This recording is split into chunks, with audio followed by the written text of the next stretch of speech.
Hi, everybody. I'm Katina McHenry, and you are joining us today on our November Q&A with Lil.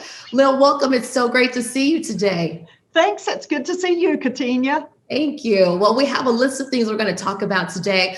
But first, I wanted to start with, I surveyed my team last week and I told them I was recording this today. And I asked them, what do you guys want me to ask Lil? We know we have a town hall coming up, which we'll talk about. But they wanted to know more about you and what your day-to-day was like. So I told them the one thing I do know about Lil for sure is that she gets up at an ungodly hour of 4:30 in the morning every day. So let's start with when you wake up, what the rest of your day is like. Sure, Katina. Like all of you, I spend a lot of time on Zoom, and if I don't get some exercise first thing in the morning, it doesn't happen. So I wake up by 4:30, drive straight into campus, park, and walk down to the river and back to clear my head a little and get my legs moving. And I get back and clean up and try to be Zoom ready by 7 or 7:30 every morning here in the dean's office. And then in a given week, if I think about what happens on a typical day, a 9-hour day breaks down with 3 one-hour meetings with groups of people internally. So just this morning, Katina and I were in the group of 20 of the McCombs leaders, the associate deans, department heads, unit heads. But earlier in the morning, I was in a 2-hour meeting with all the deans and the provost, and that meeting happens about every 2 weeks. So in any given day, I've got 3 meetings with groups of people inside McCombs, and one of those was a research workshop that brings in behavioral scholars from around the globe, and I was able to listen to that meeting for about an hour. Another 3 hours during the day would be a series of half-hour or hour individual meetings with somebody inside the college. So I might be meeting with Wendy Anderson, who runs our development group, or certainly with Eric Hurst or Caitlin Mullaney, our 2 senior associate deans, to see how I can help them with what they are doing. And then on a good day, I have at least 3 one-hour meetings with an alum or a friend of McCombs who has some outside perspective. Either I'm thanking them for a recent financial gift, possibly asking for a future financial gift, or many of these alums come to McCombs with a particular thing they want that's an experiential learning opportunity for our students that might advance their business. Mm-hmm. So we're really lucky to have 100,000 alums, and many of them are willing to lean in with a personal touch to help advance the business school. That's awesome. And then what do you do about dinner when you get home? I hope your husband has dinner prepared. Do you still have to make dinner after that full day? No, my husband's been retired for a while, so he plays a lot of golf and he takes care of the dog and he takes care of me, and I won't say in what order. Well, that's a lot. So, we appreciate you and all of your work so far as interim. And so it's nice to have an inside look as to what things look like from your perspective. McCombs anniversary, we are in the midst of celebrating the 20 years since the gift was given. So let's talk about that and just how excited it is to celebrate 20 years and how fast that 20 years has gone. Yes, thanks, Katina. Red McCombs gave a transformative naming gift 20 years ago, and it was $50 million, which at the time was the largest gift in UT's 117-year history. We're planning activities launching with the Dean's Advisory Council this Friday, November 13th.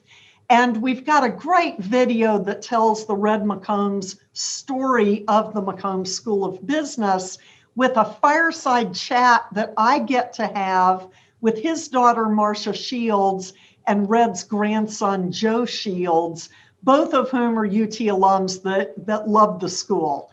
One of the things that transformational gift did was allow us to use it to retain and reward just the top flight faculty we have.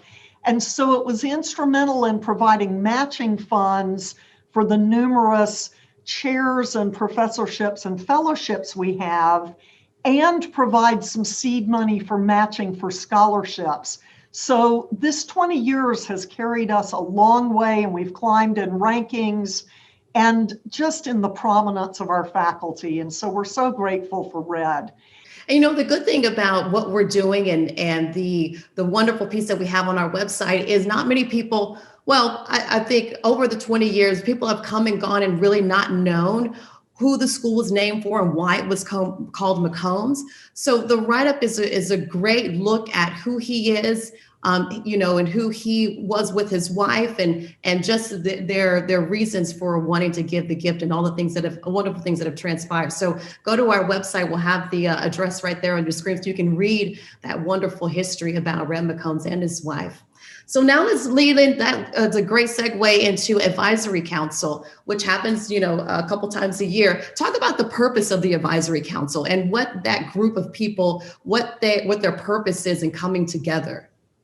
Gosh, well, I appreciate that we have both active and emeritus or life council members who just love the school so much that they want to be plugged in a formal way at least twice a year to hear how the school's doing. And sometimes at these council meetings, when it's an all-day in-person event, we can actually tap them for small group advice about things like our curriculum or other initiatives we're doing. These are financially very generous people. And so if you think about who's funding our scholarships, who's helping us with the newly envisioned renovation of our undergraduate and teaching facilities in the Mulva Hall and Hildebrand Hall projects, our advisory council are the people who are really stepping forward to help us with that.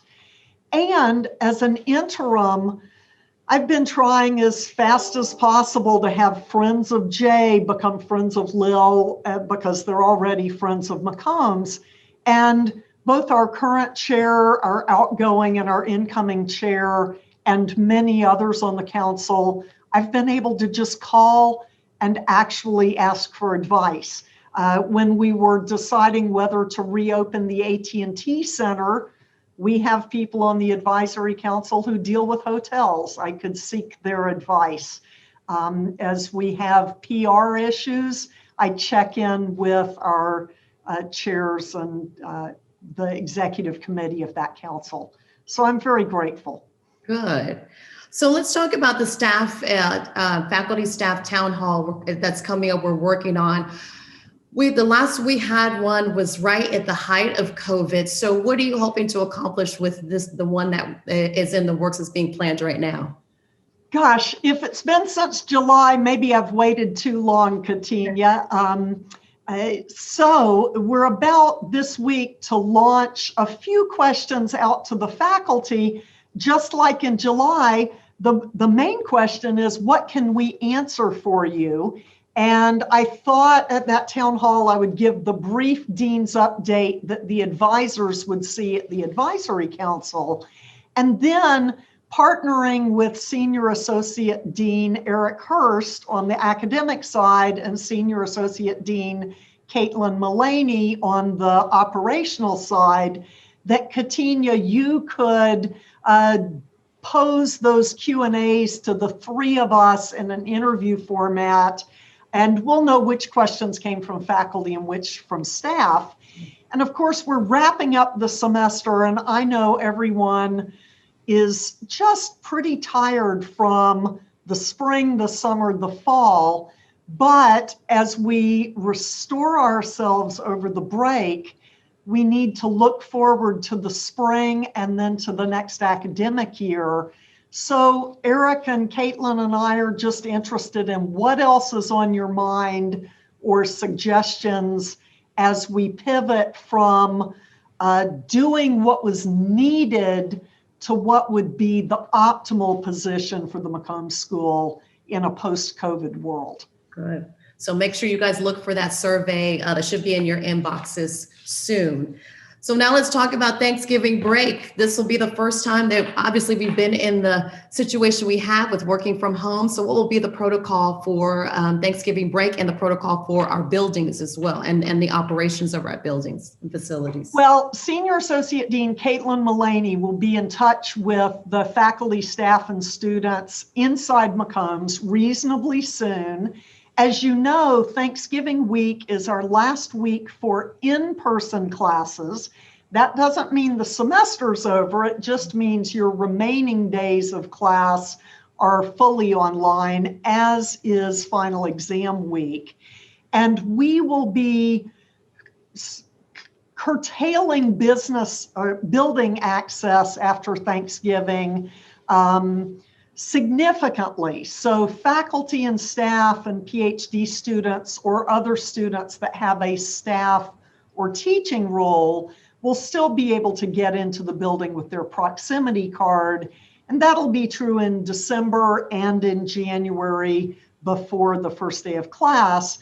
And then during that very narrow period right around the holidays in late December, we're going to lock down even further with fewer days that we would call skeleton staff days, because after all, most people have been working from home throughout the fall. Sure. So in prior years, we might have made every department have someone in the office every day that wasn't a holiday. Mm-hmm. And I think we can shrink that quite a bit this year. So what Eric and Caitlin and I really hope is that staff will use some accumulated vacation to get some true restoration.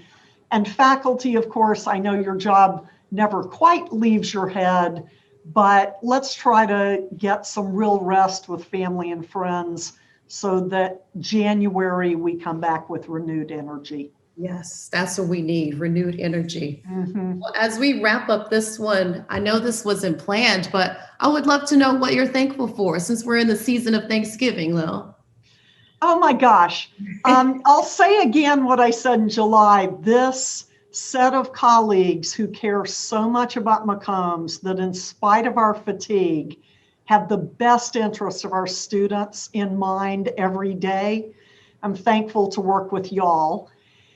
And on a personal note, I had a fourth grandbaby this fall that I did get up to New York to visit briefly. And so I'm grateful to have these grandchildren and children and, husband and dog. So it's a nice mix of professional and personal in my life. And thank goodness it's November and the weather's perfect. This is what we live in Texas for.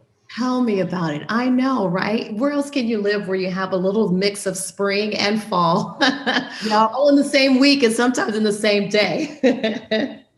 Well, this has been a great talk, Lil. It's always good to catch up with you and get some questions answered. Well, thank you so much for joining us today on the November Q&A with Lil. We will see you next time. Thanks again for joining us, Lil. Hook 'em horns. All right, hook 'em horns.